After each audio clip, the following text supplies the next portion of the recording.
اعوذ باللہ من الشیطان الرجیم۔ میں اللہ کی پناہ لیتا ہوں شیطان مردود سے۔ بسم اللہ الرحمن الرحیم۔ اللہ کے نام سے شروع کرتا ہوں جو بڑا مہربان نہایت رحم والا ہے۔ آج کی ویڈیو میں ہم سورۃ البقرہ کی آیت 73 تا 84 کا ترجمہ و تفسیر بیان کریں گے۔ بسم اللہ الرحمن الرحیم۔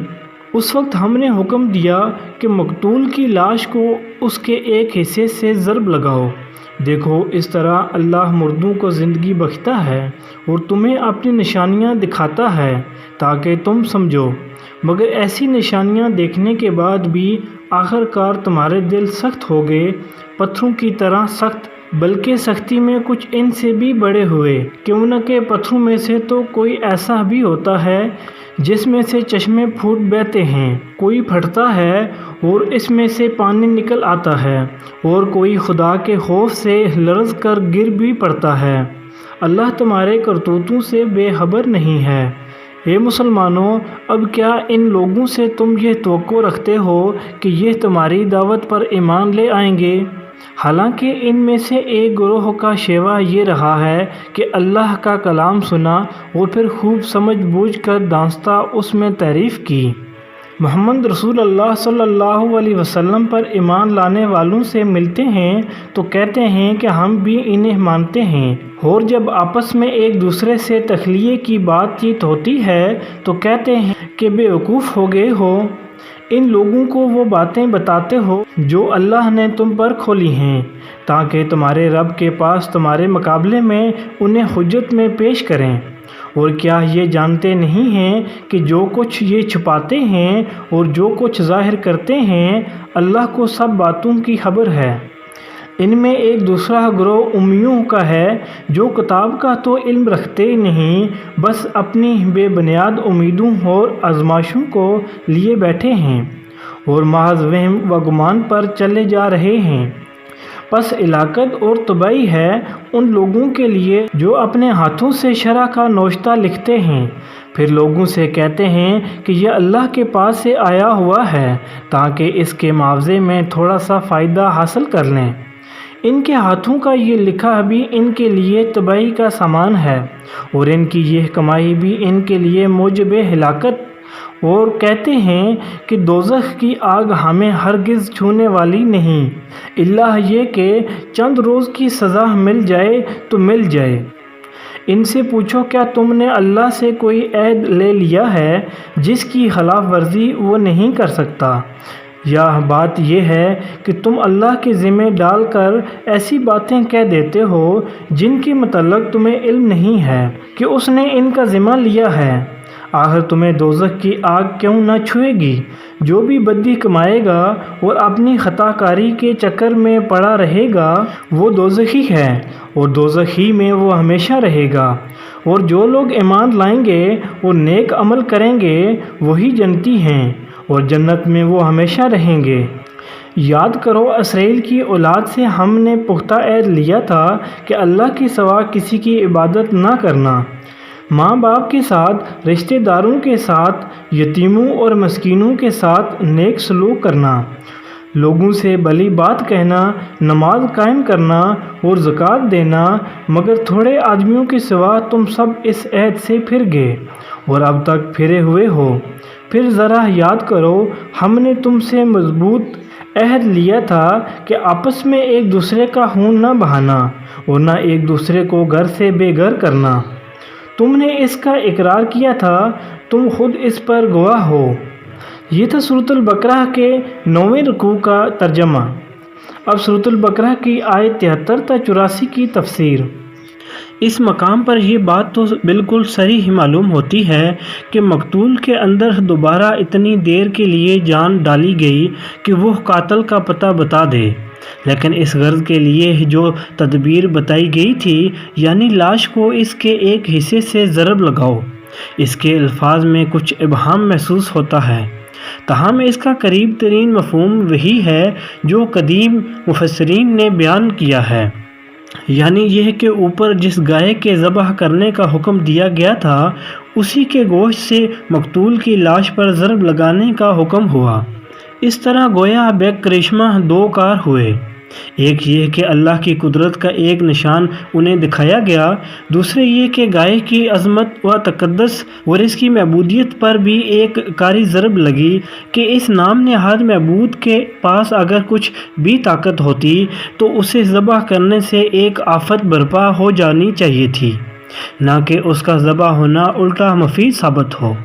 یہ خطاب مدینہ کے ان 9 مسلموں سے ہے جو قریب کے زمانے ہی میں نبی عربی صلی اللہ علیہ وسلم پر ایمان لائے تھے۔ ان لوگوں کے کان میں پہلے سے نبوت، کتاب، ملائکہ، آخرت، شریعت وغیرہ کی جو باتیں پڑی ہوئی تھیں وہ سب انہوں نے اپنے ہمسایہ یہودیوں ہی سے سنی تھیں، اور یہ بھی انہوں نے یہودیوں ہی سے سنا تھا کہ دنیا میں ایک پیغمبر اور آنے والے ہیں، اور یہ کہ جو لوگ ان کا ساتھ دیں گے وہ ساری دنیا پر چھا جائیں گے۔ یہی معلومات تھیں جن کی بنا پر اہل مدینہ نبی صلی اللہ علیہ وسلم کی نبوت کا چرچا سن کر آپ کی طرف خود متوجہ ہوئے اور جوک در جوک ایمان لائے۔ اب وہ متوقع تھے کہ جو لوگ پہلے ہی سے انبیاء اور کتب آسمانی کے پیرو ہیں اور جن کی دی ہوئی خبروں کی بدولت ہی ہم کو نعمت ایمان میسر ہوئی ہے، وہ ضرور ہمارا ساتھ دیں گے، بلکہ اس راہ میں پیش ہوں گے۔ چنانچہ یہی توقعات لے کر یہ پرجوش 9 مسلم اپنے یہودی دوستوں اور ہمسایوں کے پاس جاتے تھے اور ان کو اسلام کی دعوت دیتے تھے۔ پھر جب وہ اس دعوت کا جواب انکار سے دیتے تو منافقین اور مخالفین اسلام اس سے یہ استدلال کرتے تھے کہ معاملہ کچھ مشتبہ ہی معلوم ہوتا ہے، ورنہ اگر یہ واقعی نبی ہوتے تو آخر کیسے ممکن تھا کہ اہل کتاب کے علماء اور مشائخ اور مقدس بزرگ جانتے بوجھتے ایمان لانے سے منہ موڑتے اور خواہ مخواہ اپنی عاقبت خراب کر لیتے۔ اس بنا پر بنی اسرائیل کی تاریخی سرگزشت بیان کرنے کے بعد اب ان سادہ دل مسلمانوں سے کہا جا رہا ہے کہ جن لوگوں کی سابق روایات یہ کچھ رہی ہیں ان سے تم کچھ بہت زیادہ لمبی چوڑی توقعات نہ رکھو، ورنہ جب ان کے پتھر دلوں سے تمہاری دعوت حق ٹھکرا کر واپس آئے گی تو دل شکستہ ہو جاؤ گے۔ یہ لوگ تو صدیوں کے بگڑے ہوئے ہیں، اللہ کی جن آیات کو سن کر تم پر لرزہ طاری ہو جاتا ہے، انہی سے کھیلتے ہو تمسخر کرتے ان کی نسلیں بیت گئی ہیں۔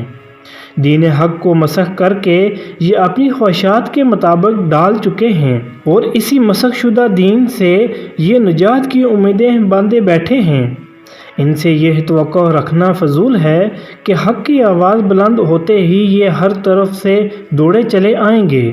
ایک گروہ سے مراد ان کے علماء اور عاملین شریعت ہیں۔ کلام اللہ سے مراد تورات، زبور اور وہ دوسری کتابیں ہیں جو ان لوگوں کو ان کے انبیاء کے ذریعے سے پہنچیں۔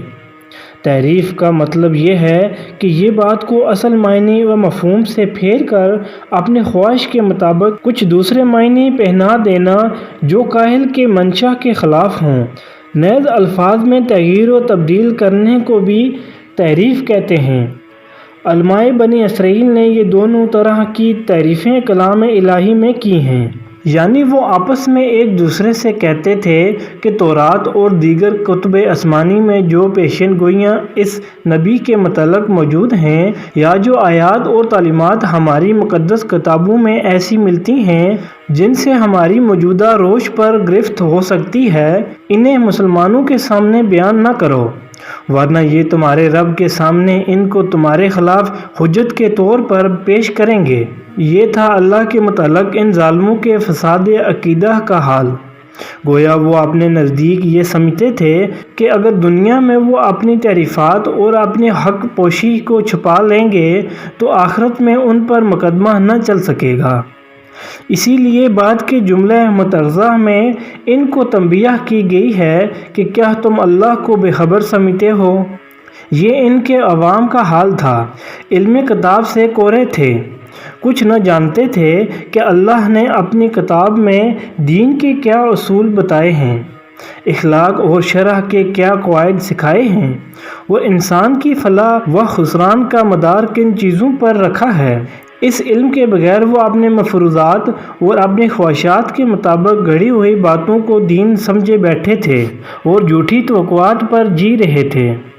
یہ ان کے علماء کے متعلق ارشاد ہو رہا ہے۔ ان لوگوں نے صرف اتنا ہی نہیں کیا کہ کلام الہی کے معنی کو اپنی خواہشات کے مطابق بدلا ہو، بلکہ یہ بھی کیا کہ بائبل میں اپنی تفسیروں کو، اپنی قومی تاریخ کو، اپنے اوہام اور قیاسات کو،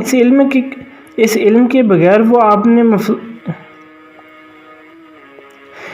علم کے بغیر وہ اپنے مفروضات اور اپنی خواہشات کے مطابق گھڑی ہوئی باتوں کو دین سمجھے بیٹھے تھے اور جھوٹی توقعات پر جی رہے تھے۔ یہ ان کے علماء کے متعلق ارشاد ہو رہا ہے۔ ان لوگوں نے صرف اتنا ہی نہیں کیا کہ کلام الہی کے معنی کو اپنی خواہشات کے مطابق بدلا ہو، بلکہ یہ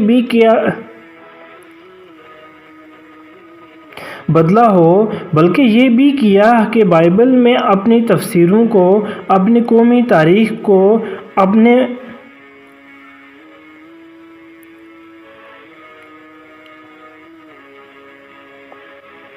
اپنے اوہام اور قیاسات کو، اپنے خیالی فلسفوں کو اور اپنے اجتہاد سے واضح کیے ہوئے فقہی قوانین کو کلام الہی کے ساتھ خلط ملط کر دیا، اور یہ ساری چیزیں لوگوں کے سامنے اس حیثیت سے پیش کیں کہ گویا یہ سب اللہ ہی کی طرف سے آئی ہوئی ہیں۔ ہر تاریخی افسانہ، ہر مفسر کی تاویل، ہر متکلم کا الہیاتی عقیدہ اور ہر فقہ کا قانونی اجتہاد جس نے مجموعہ کتب مقدسہ بائبل میں جگہ پا لی، اللہ کا قول بن کر رہ گیا۔ اس پر ایمان لانا فرض ہو گیا اور اس سے پھرنے کے معنی دین سے پھر جانے کے ہو گئے۔ یہ یہودیوں کی عام غلط فہمی کا بیان ہے